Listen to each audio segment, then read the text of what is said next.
back to 1941. That's when the first RDA, recommended dietary allowance for vitamin D, came for Americans, and it gave the amount of 400 IUs. Again, that's the amount of vitamin D contained within 1 teaspoon of cod liver oil that prevented rickets in children. At the time, our main understanding of vitamin D was that it was mainly bone health. Now, since a picture is worth 1,000 words, how could 400 IU within this little baby have the same impact and effect on this big muscular Terry Crews just based on BMI? But that's where our understanding was.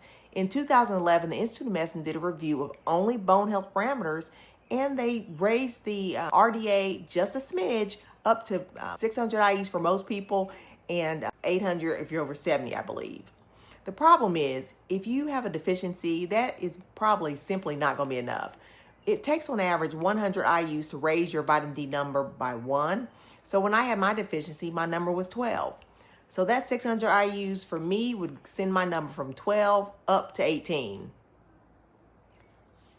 That's why I say know your number now, the 25-hydroxy, and raise that number with enough supplementation to get it in a sufficient range of at least 40 nanograms per milliliter. For me, that took 5,000 IUs a day to get there.